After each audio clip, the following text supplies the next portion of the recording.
Trump wanted the Nobel Peace Prize, but now it seems peace has become even more distant than before Trump returned to the Oval Office. At what stage are the negotiations now, and is the Kremlin winning? We are talking about all this today with our guest, Dr. Yuri Felshtinsky, a Russian-American historian. Dr. Felshtinsky, thank you for joining us. Thank you for the invitation. So the international press wrote that on Wednesday we could really get closer to a peace agreement, but nothing like that. Trump's envoy for Russia, Steve Witkoff, did not attend the Ukraine talks in London. Secretary of State Marco Rubio did not go either. In your opinion, why? Well, because they have nothing to offer. You see, this all started before even Trump became president with the statement that he will stop the assistance to Ukraine as soon as he becomes president. And that's what he did. On 23rd of January, he announced that Ukraine will not receive any American help. What was expected after this, that Europe, of course, would become very nervous and would press Ukrainians together with Americans to capitulate, because the so-called peace initiative of Trump is not actually a peace initiative. It's the offer for Ukraine to surrender. And this is, again, a plan which was not produced by Trump. This was a plan which was produced in Kremlin in June 24. Putin actually announced precisely the same plan, that Ukraine would surrender to Russia all territories which are occupied, and actually more, even some territories which are not even occupied at this point, that Zelensky is stepping down, that Ukraine is demobilizing the army, and that Ukraine is promising not to join NATO. These are the same demands which actually Trump announced to Zelensky, with the hope that without American assistance, Ukraine would choose to capitulate. Now, this did not happen. It did not happen in two steps, let's put it this way. First, Ukraine refused to capitulate, and this became absolutely clear when Zelensky went to the White House and had that famous conversation with Trump and Vance. And when Europe actually, after the speech which Vance gave at international, European Security Munich conference, whatever the title was, when he actually never mentioned Russian aggression, when he never mentioned NATO, and when he basically offered Europe to allow, ultra-national parties, let's call them this way, let's won't call them fascist, to allow them to participate in elections and to win elections. So at that point, Europe knew that there is no NATO anymore, and that Americans basically are siding with Russia. Now, again, at this point, Europe would have two choices: either to stay behind Ukraine or to try to force Ukraine to capitulate and to end this war through capitulation. It's clear that Europe chose to stay behind Ukraine. So now Americans actually have no position at all, honestly. So everybody is pretending that there is still a hope for so-called Trump peace initiative. Once again, this is not Trump's peace initiative. This is Putin's peace initiative. And so everybody is pretending that it's still alive, because it's not actually very useful for all sides, for Europeans, for Ukrainians, and for Americans to say that it's all over. But it's all over. It's all over because Putin does not need peace. Putin needs Ukrainian surrender. And those positions are so distant. I mean, Ukrainian position and Putin/Trump positions are so far away that there is no room for negotiations. Because again, Zelensky wants Ukraine to exist as an independent state, and Putin wants Ukraine to be part of the Russian Federation. And there is nothing what we could do, literally. There is no room at all. And that's why it doesn't make sense for Rubio to go to London or for Witkov to go to London. Witkov actually takes absolutely pro-Trump, again, pro-Trump dash pro-Putin position. All new demands which are made are actually formulated in Russia. It's not by chance that Witkov went to Moscow, talked to Putin, for like 4 hours, then went to Kiev and demanded that Ukraine surrenders Gazprom to Americans for to sell gas to Russia and Ukraine, something like that. I mean, all of those ideas are so ridiculous. But Trump needs to hold the negotiations to continue them, because he doesn't want to say openly that, look, we failed. I promised you peace in Ukraine in 24 hours. It's now the fourth month of my presidency, and there is no peace, and there will be no peace, and there will be no peace. It's obvious. So Trump's Middle East envoy Steve Witkov was expected to travel to Moscow this week to continue negotiations with the Russian president. The White House said, are these trips to Moscow at all useful for the U.S. or only for the Kremlin?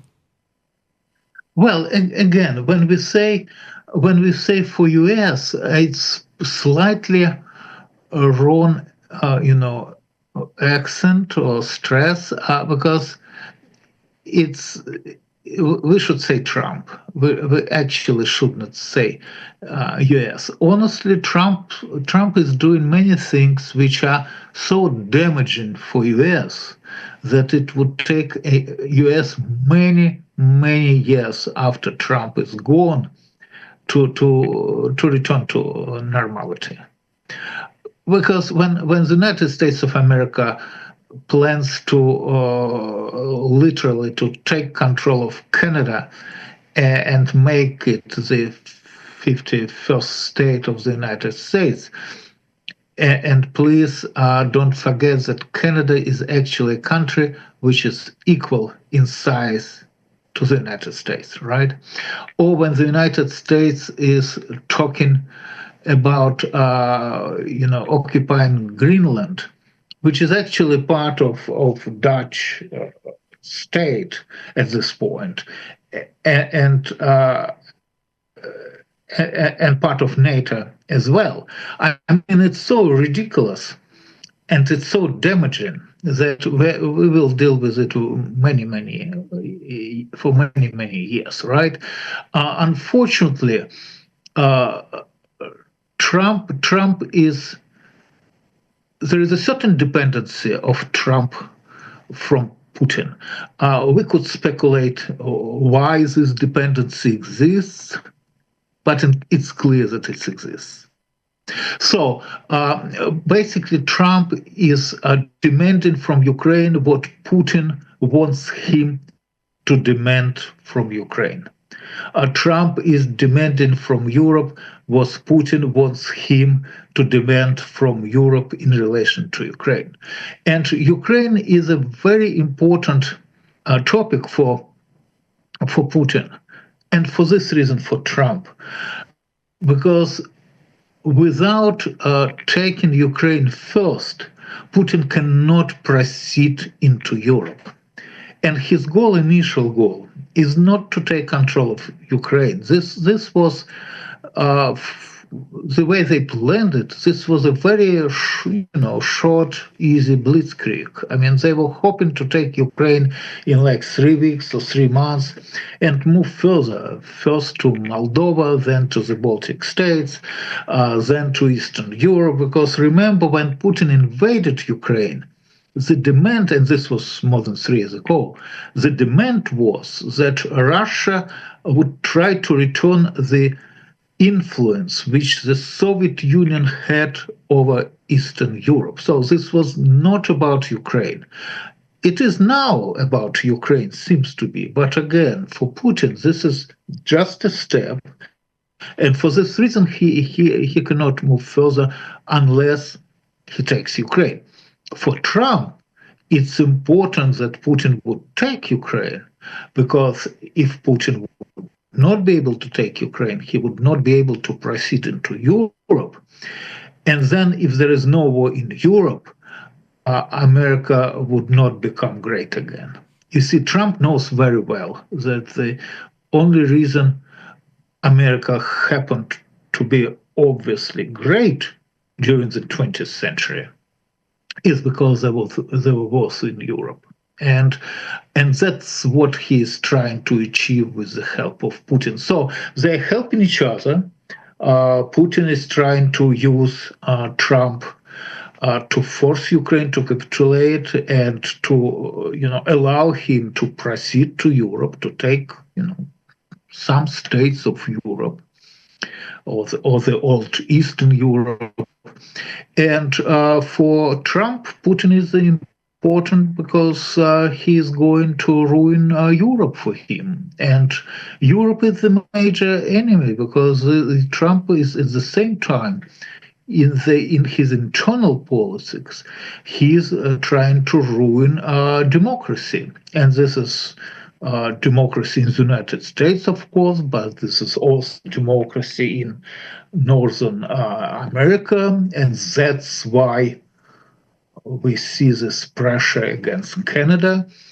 But the main enemy is Europe. So Trump is definitely trying to use him as an icebreaker who would break Europe, and this would assist Trump in building Great America. According to the Trump's plan, in which the U.S. Also proposes recognizing Crimea as Russian, Moscow would end hostilities in Ukraine after such concessions. Is such a development realistic? Well, here's the problem. We had and have some cases when the state is divided into two halves, and they exist for some time nearby, right, bordering each other, being independent states. The known example now is North and South Korea, of course, but the example which we had for many years in Europe was Western and Eastern Germany. But there is a difference. The difference is that Western Germany at the same time was part of NATO.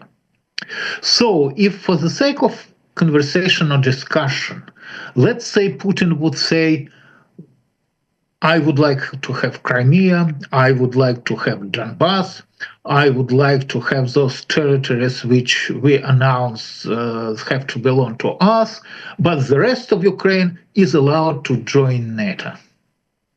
Then I would believe that the plan is to leave Ukraine alone. But since the real demand from Ukraine is that Ukraine is demobilizing the army, and at the same time promises not to join NATO, then we know that the real plan is to invade Ukraine again and to take the second part of Ukraine as soon as the opportunity presents itself.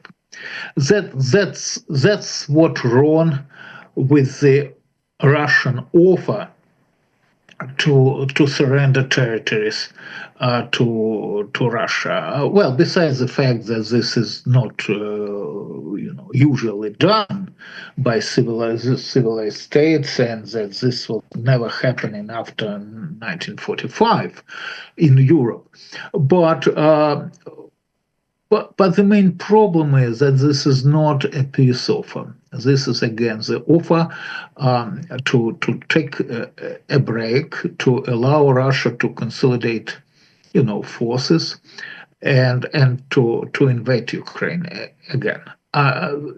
Because what Putin is demanding, that Ukraine would have no army and would not join any political, any political alliances like NATO, right? So that's what's wrong. So you could not, you can surrender territories, but this will not save Ukrainian independence under Putin's plan. Not at all. Not at all. How do you think Putin feels about these negotiations? Does the Russian dictator win or lose the diplomatic component now? Well, I think at this point he lost, and I will tell you why, and I will tell you what I think he lost. He was trying to take Ukraine in 1914, in 2014, through through a kind of Anschluss, that he would take Ukraine, he would conduct referendums in different parts of Ukraine, and would present to the world the results as if Ukrainians would like to join Russian Federation or to be united with the Russian Federation. So this was a plan of 2014, and it didn't work. So they took Crimea, they started the war in Donbass, but they could not proceed with invasion of Ukraine. And the reason why they couldn't proceed with the invasion of Ukraine, because of course this was a mistake to start the war in Ukraine or against Ukraine, advancing from the east. And it's true he took Crimea very quickly, but that's because he had Russian troops in Crimea, according to the old Russian-Ukrainian agreement.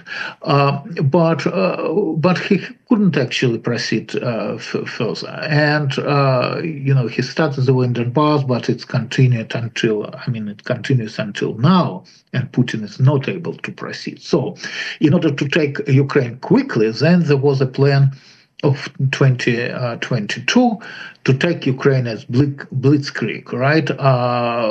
Moving troops to Belarus first, and then advancing from Belarus to Kiev. And when it started on 24th of September 22, the Russian government promised that it might be an operation which would take from three days to 3 weeks. But then Kiev would be taken, and this would be the end of the story. And indeed, Yanukovych, former Ukrainian president, was moved to Minsk those days because he was expected to be in Kiev very, very soon. And now, this didn't work. In 25, the idea was that since Putin was not able to take Ukraine using the army, he would use Trump to force Ukraine to capitulate. And this plan failed. I mean, we know now that it failed. Ukraine didn't capitulate. Europe refused to surrender and not to support Ukraine. Trump is pretending now that something is still, negotiations are still continue, but they do not. So, in this sense, Putin lost. Now the question is whether Europe would be able to rebuild itself quick enough to compensate Ukrainians with the loss of American weapons, and whether Europe would be quick enough in building its own defense system, because there is no NATO anymore and there is no United States anymore. So this is the issue. But I think as long as Ukrainians are holding Putin is stuck in Ukraine and he would not be able to proceed into Europe. So Europe has more time to prepare itself. And we see that Europe actually at this point understands the danger. I mean, we see Europeans talking a different language in relation to Russian aggression. We see that France is taking a completely different stand now, that it's forming a military budget of whatever, 700 800 billion dollars. We see that Germany is changing laws in order to have 500 billion euros to build infrastructure, which is actually to build defense organism in Germany to become equipped with contemporary military, contemporary army. So we see that everybody understands the danger and no one is going to surrender. And when you talk to Europeans, they are expecting Russian to invade if they have opportunity to invade. But in order not to allow Russia to invade, the easiest way and the cheapest way actually is to help Ukrainians. And I think that's what's going to happen. So I do not see any possibility of peace in Ukraine. But this doesn't really mean that Putin is winning this war. He is not. The speed with which he's proceeding in Ukraine now is very, very slow. I mean, it's true he's killing people. It's true he's trying to advance and maybe advancing, but again, the speed is very, very slow. I do think, however, that in order to stop this war, you have to ask yourself a question: what should be done to force Putin to stop this war? And I think that from military point of view, the approach should be different. For the last 3 and more years, actually now, the way Europe and the United States, if we talk about Biden administration, the way they assisted Ukraine was to assist them so they would hold, but they would never win. And I think this has to be changed. I think this was a major mistake from day number one. I think it's clear after more than 3 years that this does not lead to the end of war, that Putin is not going to stop until he is stopped. So the question is again how to stop Putin, and I think the only answer is that you should give Ukrainians contemporary weapons, including long-range missiles, and you should allow them to strike the Russian territory if they feel that that's what they need to do. And they should be allowed, and this is important, they should be allowed to strike Moscow, because in Russia, the only center which exists is Moscow. Russia is a huge country, but this is a country of one city, and the city is Moscow. And unless you strike Moscow, nothing is going to happen and nothing will be changed. To be honest, the situation on the front is very, very difficult, and Europe is moving very, very slowly. Does Ukraine have some leverage in this situation for today? Well, it's of course difficult for me. I live in the United States to understand how dramatic situation on the front is. It might be no one has choice, unfortunately, because to fight or be overrun by Russia. And And if this happens, this is going to be a major catastrophe. And because we have two examples when Russia would finally take control of territories. One is the Czech Republic, the other one is Belarus.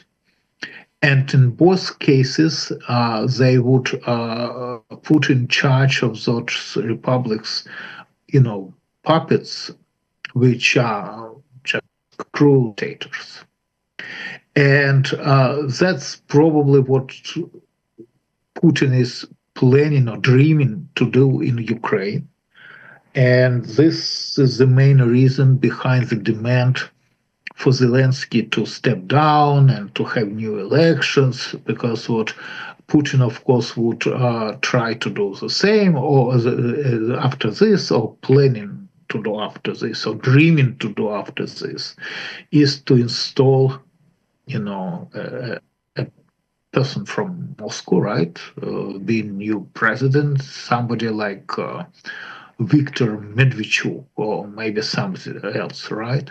But it's somebody like another Kadyrov or another Lukashenko, who then would help him to use Ukraine in their operations against Europe. So this is not going to. If this happens, this is going to be absolutely, catastrophic event, not only for Ukrainians, but also for Europeans, because so far, Ukrainian army is the only army which exists in Europe. I mean, Europe is capable, of course, to form an army, and there are a lot of nations who are very skeptical, let's put it this way, about Russia and suspicious about Russian plans. So you do not need to explain to Poles, for example, or to Lithuanians how dangerous Russia is. And they have enough motivation to fight against Russia, but they have no experience and no training, real wartime training, while Ukrainian army is the real army with experience. So you cannot allow Putin to demobilize this army. You cannot allow Putin to take control of this army. If you do this, you endanger Europe, and I think this might be suicidal for Europe. So I sincerely hope that this is not going to happen, because no one has choice. Literally, no one has choice. Ukrainians do not have choice. They have to fight. Europeans do not have choice.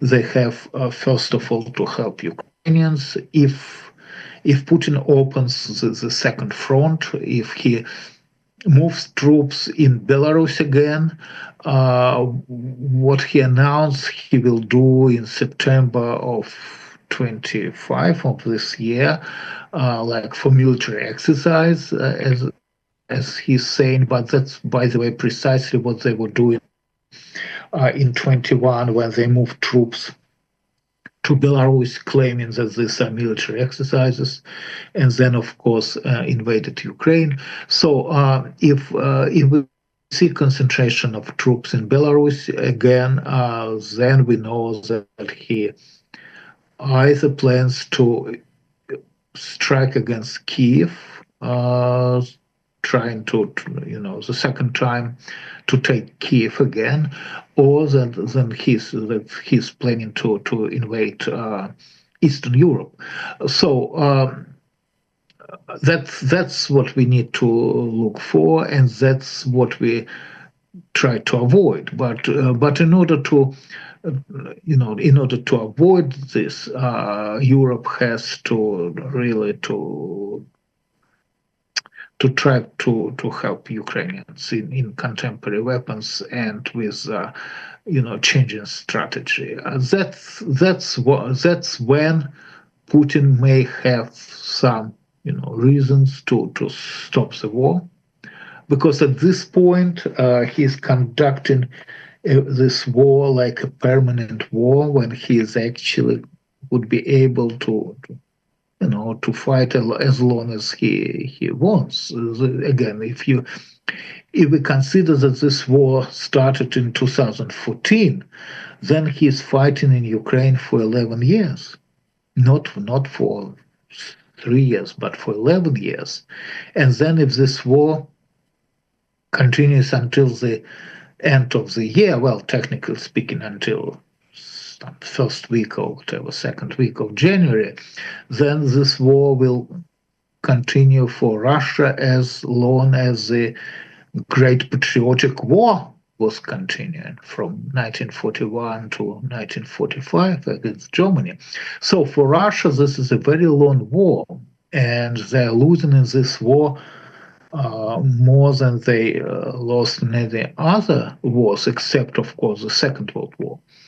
But the problem is that Russia doesn't care, and Putin doesn't care how many people are killed. Russia doesn't care how many people are killed, and Russian people do not care how many of them are killed. So that's why if this war allowed to continue like this, it will never be stopped. It just will continue.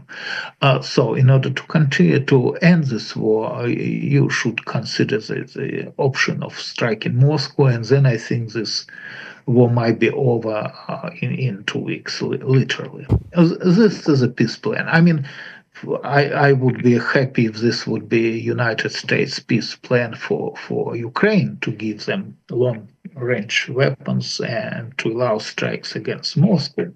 Then we would see the end of the war. Otherwise, we will not see it. So actually, I hope Europe will understand all the threats, but it always takes sometimes, actually. So, Dr. Felshtinsky, thank you for this conversation. Thank you very much for the invitation and your time. And if this video was useful for you, our dear viewers, like and share. It's very important. And see you.